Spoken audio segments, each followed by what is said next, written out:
नमस्कार, स्वागत है आपका आज तक पर। आप देख रहे हैं हमारा मॉर्निंग प्राइम टाइम। आज सुबह आपके साथ मैं हूं मीनाक्षी खंडवाल और शुरुआत हम कर रहे हैं इस वक्त की बड़ी खबर के साथ। जम्मू के कालूचक सैन्य स्टेशन के पास बीती रात फिर ड्रोन दिखाई दिया है। रात 8 बजे ड्रोन दिखते ही हड़कंप मच गया।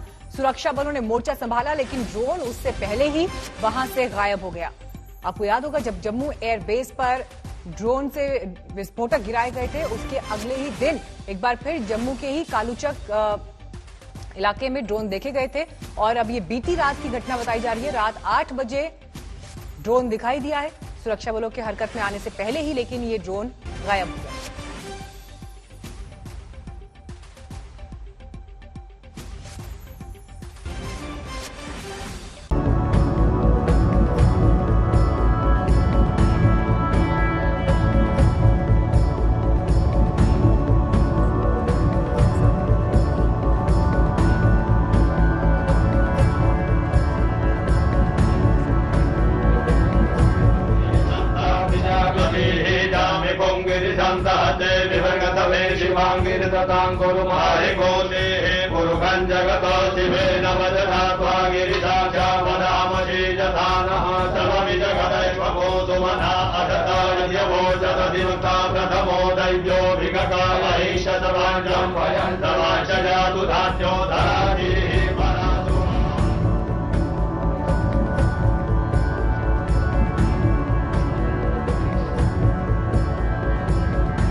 तो प्रधानमंत्री नरेंद्र मोदी आज अपने संसदीय क्षेत्र काशी के दौरे पर हैं। 5 घंटे का यह समय प्रधानमंत्री काशी में बिताएंगे।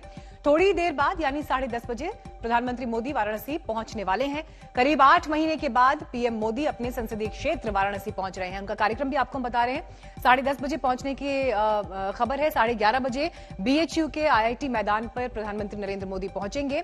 इसके बाद दोपहर 12:15 बजे रुद्राक्ष सेंटर का उद्घाटन करने का उनका कार्यक्रम है। दोपहर 2 बजे बीएचयू में मातृ शिशु विंग में भी प्रधानमंत्री होंगे और ये एक तरह से सौगात भी प्रधानमंत्री की काशी के लिए, क्योंकि आज कई ऐसी योजनाएं हैं जिनका उद्घाटन प्रधानमंत्री वाराणसी में अपने इस 5 घंटे के कार्यक्रम में करने वाले हैं। लेकिन इससे पहले कब प्रधानमंत्री काशी पहुंचे हैं हाल फिलहाल में, वो भी आपको हम दिखा रहे हैं। 22 जनवरी 2019, 19 फरवरी 2019, 8 मार्च 2019। लेकिन अब जब प्रधानमंत्री पहुंच रहे हैं, ये 8 महीने का समय है जिसके बाद उनका काशी दौरा हो रहा है। आपको यह भी बता दें कि 1500 करोड़ से भी ज्यादा की परियोजनाओं की सौगात आज प्रधानमंत्री काशी को दे रहे हैं। पीएम के दौरे को लेकर शहर में काफी उत्साह है। अलग अलग तस्वीरें आपको हम प्रधानमंत्री के पिछले दौरों की इस वक्त दिखा रहे हैं। कलस्सी घाट पर पीएम मोदी के नाम से विशेष आरती भी की गई। और आज जिन जिन हिस्सों में प्रधानमंत्री पहुंचेंगे, क्योंकि बीएचयू में उनके कार्यक्रम है, तो उस पूरे इलाके में भी जो साज सज्जा है और प्रधानमंत्री का वेलकम करने के लिए, उनका स्वागत करने के लिए आपको झलक पोस्टर्स में भी दिखाई देगी। तो वहां पर लोगों की जो भीड़ उमड़ रही है उसमें भी दिखाई दे रही है। खासतौर पर 80 घाट पर कल प्रधानमंत्री नरेंद्र मोदी के नाम से विशेष आरती भी की गई।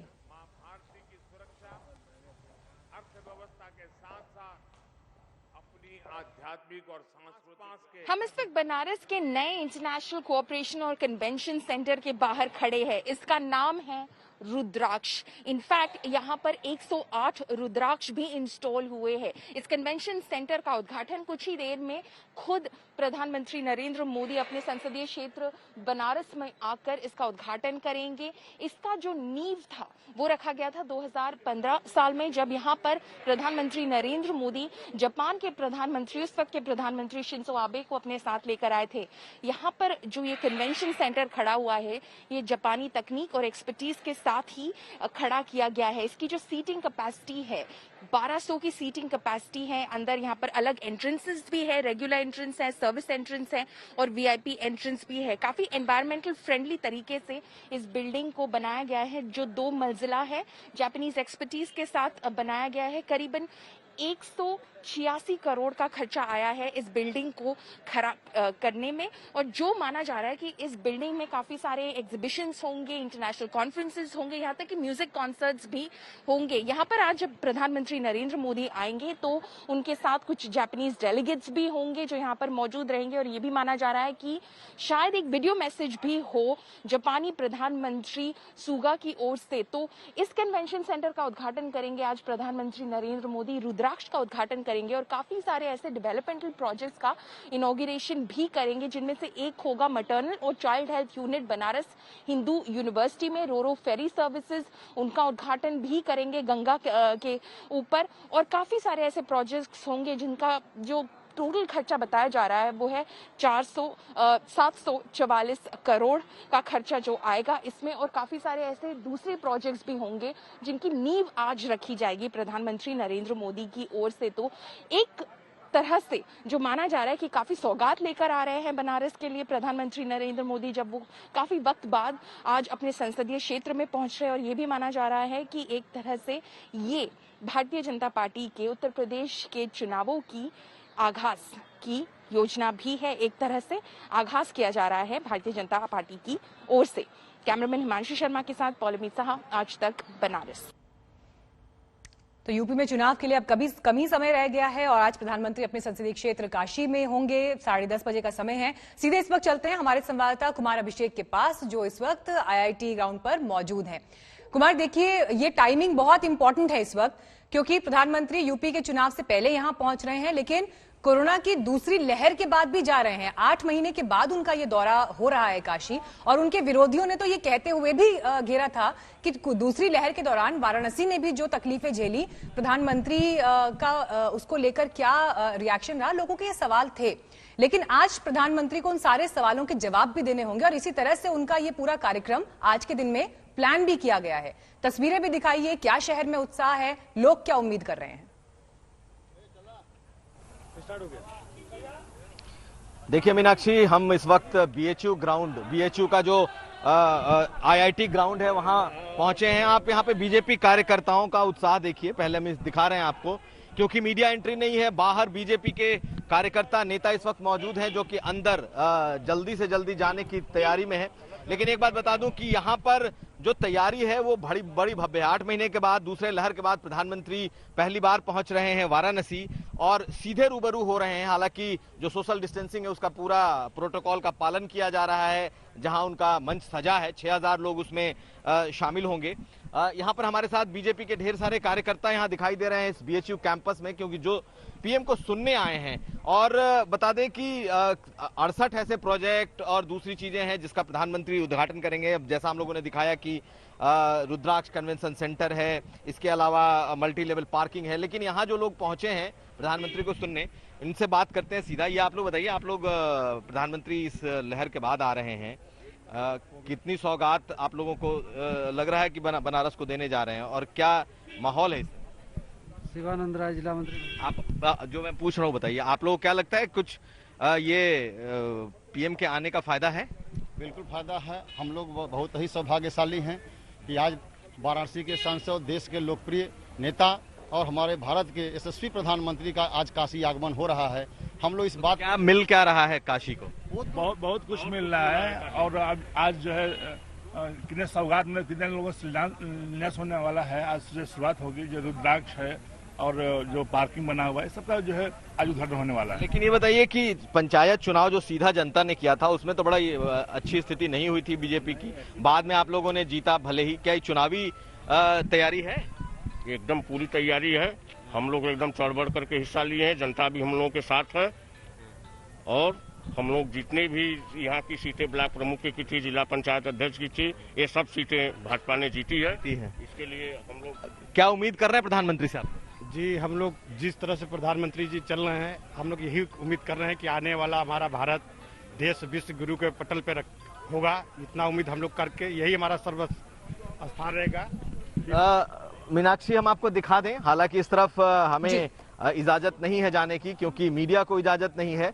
और इस ग्राउंड में पूरी तैयारी है। प्रधानमंत्री कुछ देर बाद पहुंचेंगे और बड़ी बड़ी योजनाएं जो उन्होंने काशी और वाराणसी के लिए सोची है उसका वो शिलान्यास। मैं आपके पास कुमार लौटती हूँ, आप बने रहिए। लेकिन जिस बात का जिक्र देखिए कुमार आप भी कर रहे थे कि किस तरह का उल्लास इस वक्त लोगों के बीच भी है वाराणसी में प्रधानमंत्री के आगमन को लेकर, तो पीएम मोदी के स्वागत में स्थानीय कलाकार अमलेश ने एक विशेष गीत तैयार किया है, आपको सुनवाते हैं। कि पीएम बनारस आ रहे, इसलिए तो लोगों में बड़ा उत्साह है। सबके मुस्कुराए, तुम भी तो हरियर हो गए यार अमलेश। अरे कहने की क्या बात है, अरे काशी को 1550 करोड़, अरे काशी को 1550 करोड़ का मिला सौगात है, काशी को 1550 करोड़ मोदी ने दिया सौगात है, काशी को 1550 करोड़ मोदी ने दिया सौगात है। क्या बात है कि भारत जापान का प्रतीक तैयार, रुद्राक्ष कन्वेंशन हो तैयार, रुद्राक्ष कन्वेंशन हो तैयार, रुद्राक्ष कन्वेंशन और की नाट्य कला संगीत सजेगा, दूर हो जाएगा टेंशन हो, दूर हो जाएगा टेंशन, हाय हाय दूर हो जाएगा टेंशन हो। करीब 8 महीने के बाद प्रधानमंत्री अपने संसदीय क्षेत्र वाराणसी में होंगे और इस दौरे में पीएम मोदी काशी को 1500 करोड़ से ज्यादा की परियोजनाओं की सौगात देंगे। पीएम के दौरे को लेकर शहर में जबरदस्त उत्साह है।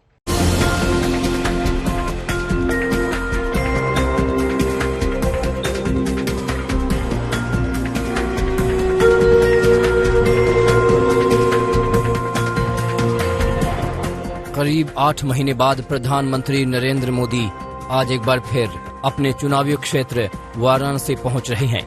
अपने सांसद के स्वागत के लिए काशी भी सज धज कर तैयार हो चुकी है। जिस गंगा को वो अपनी मां समान मानते हैं, उसी गंगा के 80 घाट पर प्रधानमंत्री के नाम से विशेष आरती हुई, जहां उनकी तस्वीर को घाट की सीढ़ियों पर सम्मान के साथ रखा गया और फूलों से वेलकम लिखा गया। जी हाँ, स्वागत बिल्कुल बनारसिया स्टाइल।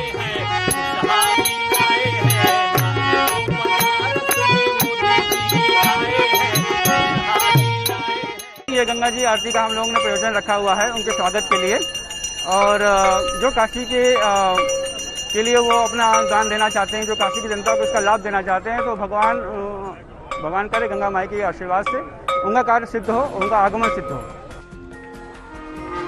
प्रधानमंत्री मोदी के पास भी सौगातों का पूरा पिटारा है, जिसे वो काशी में खोलने वाले हैं। पीएम मोदी काशी में 5 घंटे रहने वाले हैं और इन 5 घंटों में मोदी 15 अरब से ज्यादा रुपयों की सौगात काशी को सौंपने वाले हैं। आज पीएम मोदी करीब 10:30 बजे वाराणसी एयरपोर्ट पहुंचेंगे। 11 बजे के करीब मोदी हेलीकॉप्टर से BHU IIT खेल मैदान में जनसभा स्थल में पहुंचेंगे। यहीं पर मोदी 280 परियोजनाओं का लोकार्पण और शिलान्यास करेंगे। इन सभी परियोजनाओं की लागत 1583 करोड़ रुपए है। इसके बाद मोदी रुद्राक्ष कन्वेंशन सेंटर का उद्घाटन करेंगे। मोदी के इस दौरे का आखिरी कार्यक्रम BHU के अस्पताल में बने मातृ शिशु केंद्र में है, जहां पर वो कोरोना की तीसरी लहर को लेकर डॉक्टरों से बातचीत करेंगे। इसके बाद मोदी BHU IIT मैदान के हेलीपैड से वाराणसी एयरपोर्ट पहुंचेंगे और दिल्ली के लिए रवाना हो जाएंगे। लगभग 10:30 बजे वाराणसी एयरपोर्ट पर पहुंचेंगे। 11 बजे BHU के एक जनसभा स्थल पर पहुंचेंगे, जहां से 280 परियोजनाओं का लोकार्पण और शिलान्यास करेंगे, जिसकी लागत 1583 करोड़ रुपए है। उसके उपरांत आदरणीय प्रधानमंत्री जी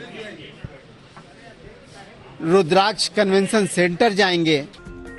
IIT खेल मैदान में ही पीएम मोदी 6000 लोगों को संबोधित करेंगे। प्रधानमंत्री मोदी काशी के दौरे पर ऐसे वक्त में आ रहे हैं जब 8 महीने के भीतर उत्तर प्रदेश विधानसभा के चुनाव होने हैं।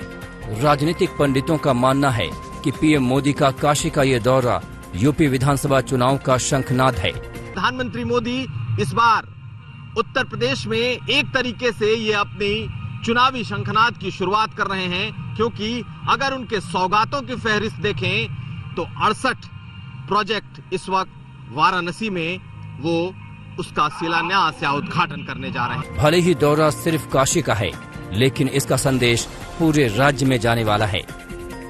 रोशन जायसवाल के साथ कुमार अभिषेक, वाराणसी आज तक। हर महादेव। प्रधानमंत्री के आगमन को लेकर वाराणसी में जबरदस्त उल्लास, और ऐसे में स्थानीय कलाकार अमलेश ने प्रधानमंत्री के स्वागत के लिए एक विशेष गीत तैयार किया है। कि पीएम बनारस आ रहे, इसलिए तो लोगों में बड़ा उत्साह है। सबके मुस्कान, तुम भी तो हरियर हो गए यार देश। अरे कहने की क्या बात है, अरे काशी को 1550 करोड़, अरे काशी को 1550 करोड़ का मिला सौगात है, काशी को 1550 करोड़ मोदी ने दिया सौगात है, काशी को 1550 करोड़ मोदी ने दिया सौगात है। क्या बात है कि भारत जापान का प्रतीक तैयार, रुद्राक्ष कन्वेंशन हो तैयार, रुद्राक्ष कन्वेंशन हो तैयार, रुद्राक्ष कन्वेंशन। और की नाट्य कला संगीत सजेगा, दूर हो जाएगा टेंशन हो, दूर हो जाएगा टेंशन, हाय हाय दूर हो जाएगा टेंशन हो। तो आज लगातार निगाहें काशी पर टिकी रहेंगी। सुर्खियों के केंद्र में काशी रहेगी, क्योंकि प्रधानमंत्री नरेंद्र मोदी अपने संसदीय क्षेत्र काशी में पहुंच रहे हैं। अब से कुछ ही देर में प्रधानमंत्री वहां पहुंचने वाले हैं। 8 महीने का ये समय रहा जिसके बाद प्रधानमंत्री काशी का दौरा कर रहे हैं, लेकिन इसी दौरे में प्रधानमंत्री 1583 करोड़ की 280 परियोजनाओं का उद्घाटन और शिलान्यास करेंगे। बीएचयू के आईआईटी मैदान पर 6000 लोगों की एक जनसभा को भी संबोधित करेंगे। इसके बाद वो जापान के सहयोग से बने रुद्राक्ष कन्वेंशन सेंटर का उद्घाटन करने जाएंगे। तो वहीं दोपहर 2 बजे बीएचयू के मातृ शिशु केंद्र में 100 बेड्स का उद्घाटन भी करेंगे और कोरोना वॉरियर्स से भी बात करेंगे। उत्तर प्रदेश में अब चुनाव करीब है, लिहाजा प्रधानमंत्री के इस दौरे के सियासी मायने भी हैं, लेकिन इस बीच प्रधानमंत्री वाराणसी पहुंच चुके हैं। ये बड़ी खबर इस वक्त हमारे सामने आ रही है और यहां से प्रधानमंत्री का आगे अब अहम कार्यक्रम रहने वाला है। 5 घंटे का समय आज वो काशी में बिता रहे हैं। लाल बहादुर शास्त्री एयरपोर्ट पर प्रधानमंत्री नरेंद्र मोदी पहुंच चुके हैं और अब यहां से उन्हें आगे बीएचयू पहुंचना है।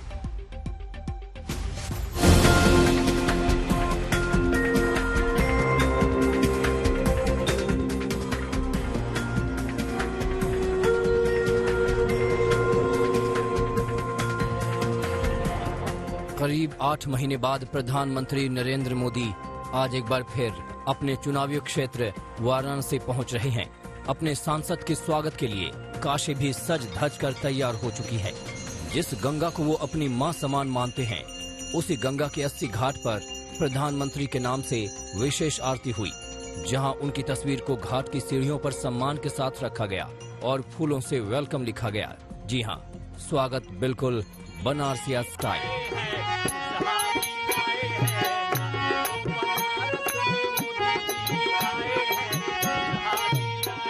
ये गंगा जी आरती का हम लोगों ने प्रयोजन रखा हुआ है उनके स्वागत के लिए, और जो काशी के लिए वो अपना दान देना चाहते हैं, जो काशी की जनता को इसका लाभ देना चाहते हैं, तो भगवान करे गंगा माई के आशीर्वाद से उनका कार्य सिद्ध हो, उनका आगमन सिद्ध हो।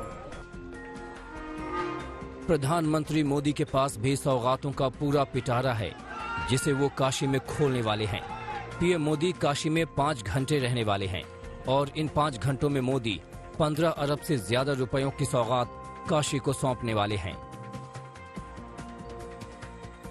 आज पीएम मोदी करीब 10:30 बजे वाराणसी एयरपोर्ट पहुंचेंगे।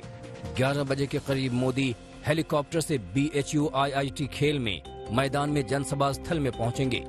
यहीं पर मोदी 280 परियोजनाओं का लोकार्पण और शिलान्यास करेंगे। इन सभी परियोजनाओं की लागत 1583 करोड़ रुपए है। इसके बाद मोदी रुद्राक्ष कन्वेंशन सेंटर का उद्घाटन करेंगे। मोदी के इस दौरे का आखिरी कार्यक्रम BHU के अस्पताल में बने मातृ शिशु केंद्र में है, जहां पर वो कोरोना की तीसरी लहर को लेकर डॉक्टरों से बातचीत करेंगे। इसके बाद मोदी BHU IIT मैदान के हेलीपैड से वाराणसी एयरपोर्ट पहुंचेंगे और दिल्ली के लिए रवाना हो जाएंगे। IIT खेल मैदान में ही PM मोदी 6000 लोगों को संबोधित करेंगे। इस सभा में कोरोना प्रोटोकॉल का खास ख्याल रखा जाएगा। PM मोदी काशी को जो सबसे बेशकीमती सौगात। तो काशी प्रधानमंत्री पहुंच चुके हैं, लेकिन यूथ स्किल डे के अवसर पर प्रधानमंत्री का ये संबोधन आपको सुनवाते हैं। एक राष्ट्रीय जरूरत है। आत्मनिर्भर भारत का बहुत बड़ा आधार है। बीते 6 वर्षों में जो आधार बना, जो नए संस्थान बने, उसकी पूरी ताकत जोड़कर हमें नए सिरे से स्किल इंडिया मिशन को गति देनी ही है। साथियों, जब कोई समाज स्किल को महत्व देता है तो समाज की अपस्किलिंग भी होती है, उन्नति भी होती है। दुनिया इस बात को बखूबी जानती भी है, लेकिन भारत की सोच इससे भी 2 कदम आगे की रही है। हमारे पूर्वजों ने स्किल्स को महत्व देने के साथ ही उन्होंने इसे सेलिब्रेट किया, स्किल्स को समाज के उल्लास का हिस्सा बना दिया।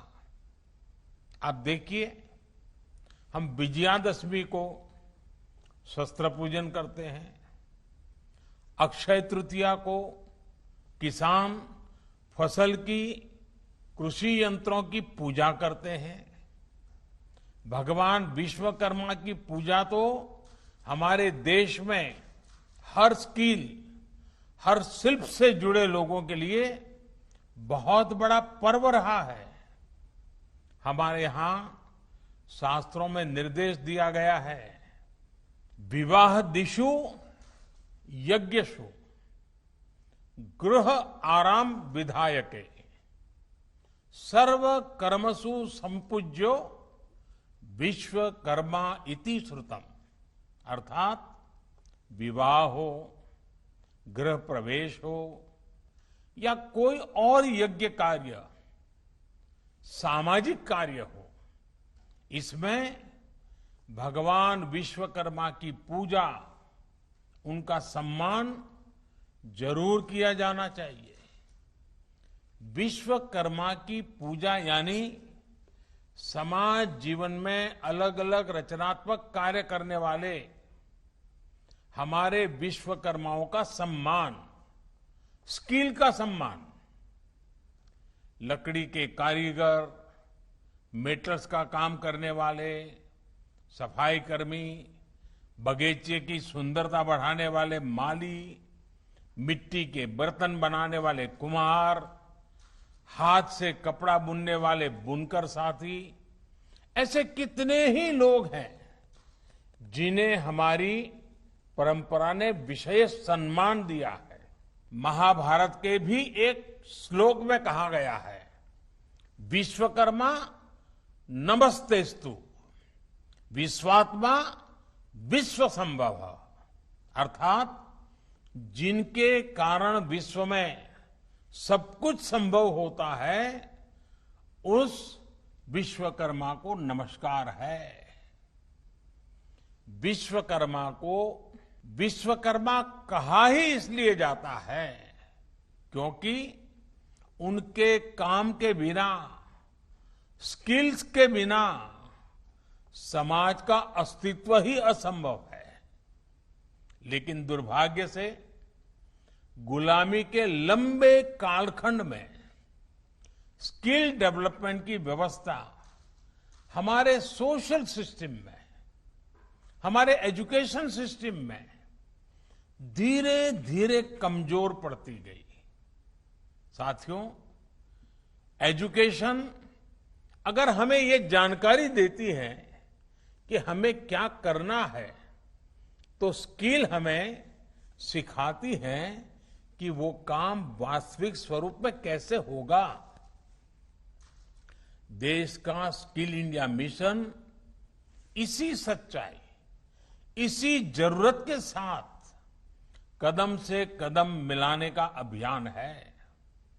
मुझे खुशी है कि प्रधानमंत्री कौशल विकास योजना के माध्यम से अब तक 1.25 करोड़ से अधिक युवाओं को ट्रेनिंग दी जा चुकी है। साथियों, मैं एक और वाक्य के बारे में आपको बताना चाहता हूं। एक बार स्किल डेवलपमेंट को लेकर काम कर रहे कुछ अफसर मुझे मिले। मैंने उनसे कहा कि आप इस दिशा में इतना काम कर रहे हैं, क्यों ना आप ऐसे स्किल्स की एक लिस्ट बनाइए जिनकी हम अपने जीवन में सेवाएं लेते हैं। आपको हैरानी होगी, जब उन्होंने सरसरी नजर से लिस्टिंग की तो ऐसी 900 से ज्यादा स्किल निकली जिनकी हमें अपनी आवश्यकताओं के लिए जरूरत होती है। आप अंदाजा लगा सकते हैं कि स्किल डेवलपमेंट का काम कितना बड़ा है। आज ये जरूरी है कि लर्निंग आपकी अर्निंग के साथ ही रुके नहीं। आज दुनिया में स्किल्स की इतनी डिमांड है कि जो स्किल होगा वही ग्रो करेगा। ये बात व्यक्तियों पर भी लागू होती है और देश पर भी लागू होती है। दुनिया के लिए एक स्मार्ट और skilled man power solutions Bharat दे सके, ये हमारे नौजवानों की स्किलिंग स्ट्रेटजी के मूल में होना चाहिए। इसको देखते हुए ग्लोबल स्किल गैप की मैपिंग जो कि की जा रही है, वो प्रशंसनीय कदम है। इसलिए हमारे युवाओं के लिए स्किलिंग, रीस्किलिंग और अपस्किलिंग का मिशन अनवरत चलते रहना चाहिए। बड़े बड़े एक्सपर्ट्स आज अनुमान लगा रहे हैं कि जिस तरह तेजी से टेक्नोलॉजी बदल रही है, आने वाले 3-4 वर्षों में बहुत बड़ी संख्या में लोगों को रीस्किलिंग की जरूरत पड़ेगी। इसके लिए भी हमें देश को तैयार करना होगा।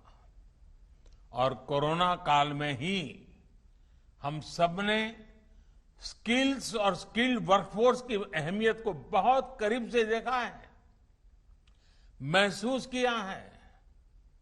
देश कोरोना से इतनी प्रभावी लड़ाई लड़ सका तो इसमें भी हमारी स्किल्ड वर्कफोर्स का बहुत बड़ा योगदान है। साथियों, बाबा साहब आंबेडकर ने युवाओं की, कमजोर वर्ग की स्किलिंग पर बहुत जोर दिया था।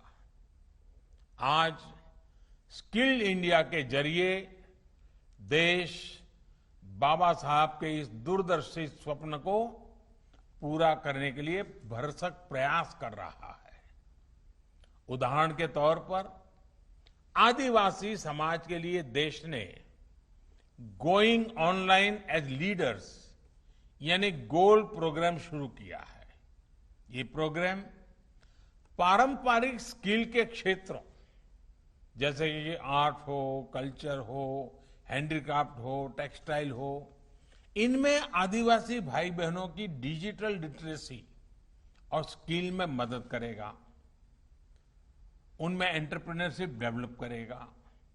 इसी तरह वनधन योजना की भी आज आदिवासी समाज को नए अवसरों से जोड़ने का एक प्रभावी माध्यम बन रही है। हमें आने वाले समय में इस तरह के अभियानों को और ज्यादा व्यापक बनाना है। स्किल के जरिए खुद को और देश को आत्मनिर्भर बनाना है। इन्हीं शुभकामनाओं के साथ आप सभी का बहुत बहुत धन्यवाद।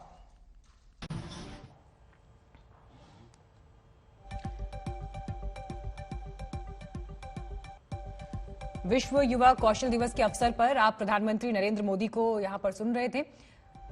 उन्होंने किस तरह से फोकस किया स्किल के ऊपर, क्योंकि जब 2014 में सरकार भी आई थी उस समय भी स्किल डेवलपमेंट को लेकर लगातार प्रधानमंत्री मुखर रहे थे और आत्मनिर्भर भारत के लिए कितना जरूरी है अपने संबोधन में प्रधानमंत्री ने इस बात का भी जिक्र किया। प्रधानमंत्री के आज के दौरे का खास तोहफा है रुद्राक्ष कन्वेंशन सेंटर। ये सेंटर भारत और जापान मैत्री का खूबसूरत प्रतीक है। इसकी क्या खासियत है, हमारी रिपोर्ट देखिए।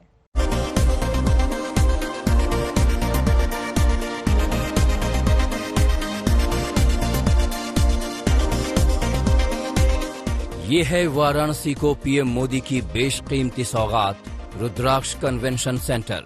रंग बिरंगी रोशनी में इस सेंटर की खूबसूरती देखते ही बनती है। इसकी खूबसूरती का आलम यह है कि शहर के लोगों के लिए ये दर्शनीय स्थल बन चुका है। पीएम के आने की पूर्व संध्या में लोग सेल्फी लेते नजर आए। बनारस के लिए आपको लगता है कि बहुत बेहतरीन बात? बहुत बेहतरीन, बनारस में सबसे बहुत बेहतरीन बात है इसमें। मैम आप भी आई हुई हैं, कैसा लगा देखकर? बहुत अच्छा है, बहुत ही अच्छा है। और बनारस की बात तो सबसे निराली है। आप कहा जा रहा है यहाँ पे कॉन्सर्ट्स होंगे, कन्वेंशंस होंगे, कॉन्फ्रेंसेस होंगे, तो बनारस के लिए बहुत बड़ी गर्व की बात है। हाँ बहुत, जी बहुत गर्व की बात है। वाराणसी का ये रुद्राक्ष कन्वेंशन सेंटर भारत जापान की कला और संस्कृति की बेजोड़ झलक है। इसका निर्माण जापान के सहयोग से हुआ है। ये कन्वेंशन सेंटर 13,196 वर्ग मीटर में बना है। इसमें 1200 लोगों के बैठने के लिए अत्याधुनिक सुविधाओं वाला हॉल है। कन्वेंशन सेंटर के बाहरी हिस्से में एल्यूमिनियम से बने 108 सांकेतिक रुद्राक्ष लगे हैं। कन्वेंशन सेंटर को बनाने में 186 करोड़ रुपए की लागत आई है। मोदी यहाँ रुद्राक्ष का एक पौधा भी लगाएंगे। इस मौके पर जापान के राजदूत भी मौजूद रहेंगे, जबकि जापानी प्रधानमंत्री योशिहिदे सुगा कार्यक्रम से वर्चुअल जुड़ेंगे। ये है रुद्राक्ष सेंटर, जो कि सबसे बड़ा और सबसे अत्याधुनिक ऑडिटोरियम होने वाला है, जिसका उद्घाटन प्रधानमंत्री मोदी करेंगे और उनके साथ जापान के एम्बेसडर भी मौजूद रहेंगे, क्योंकि जापान के सहयोग से ये रुद्राक्ष सेंटर जो है अंतर्राष्ट्रीय सेंटर ये बना है। और इसकी खूबसूरती, इसके भीतर लगी तकनीक, ये तमाम चीजें बिल्कुल अत्याधुनिक हैं। बता दें कि जब शिंजो आबे 2015 में वाराणसी आए थे और प्रधानमंत्री मोदी ने जब उनके साथ गंगा की लहरों की सैर की थी, तभी इसकी रूपरेखा तय की गई थी और उसके बाद से ये बनाया गया। तकरीबन 13,000 वर्ग मीटर में फैला है। प्रधानमंत्री खुद इसका उद्घाटन करने आ रहे हैं और इसकी स्थापत्य कला या इसकी सुंदरता कुछ यूं देखने को मिलती है, क्योंकि पूरा का पूरा रुद्राक्ष के नाम से ही इसे बनाया गया। और अगर आप ऊपर के इसके ऊपर देखेंगे तो रुद्राक्ष की शक्ल में कई रुद्राक्ष जैसे चीजें वहां लगाई गई हैं। 108 ऐसे रुद्राक्ष इसमें लगाए गए। वाराणसी के लिए ये खास तोहफा है। पीएम मोदी ने भी रुद्राक्ष कन्वेंशन सेंटर की तस्वीरें ट्वीट कर इसका जिक्र किया। पीएम ने लिखा, वाराणसी में कन्वेंशन सेंटर रुद्राक्ष के उद्घाटन के लिए मुझे खुशी हो रही है।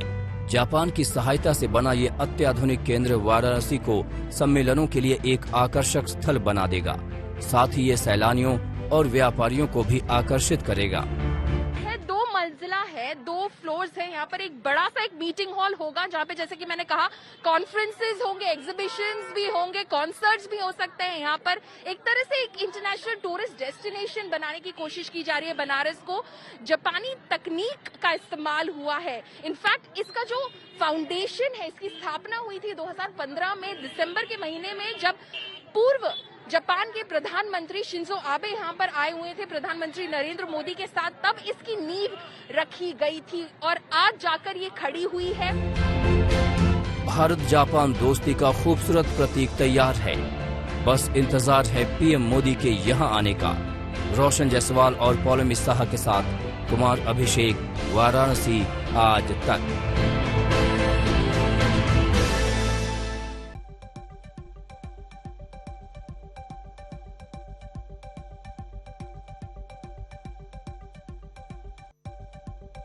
प्रधानमंत्री नरेंद्र मोदी एयरपोर्ट पर उनका स्वागत करते हुए तमाम गणमान्य लोग, सीएम योगी भी वहां पर मौजूद हैं। पहले ही सीएम योगी पहुंच गए थे वाराणसी तमाम तैयारियों का जायजा लेने, लेकिन इस बीच ये तस्वीरें सीधे वाराणसी से हम आपको दिखा रहे हैं।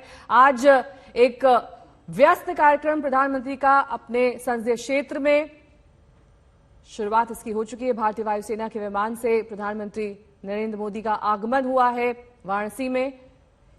ये तस्वीरें उसी वक्त की जब प्रधानमंत्री नरेंद्र मोदी अपने संसदीय क्षेत्र वाराणसी पहुंचे।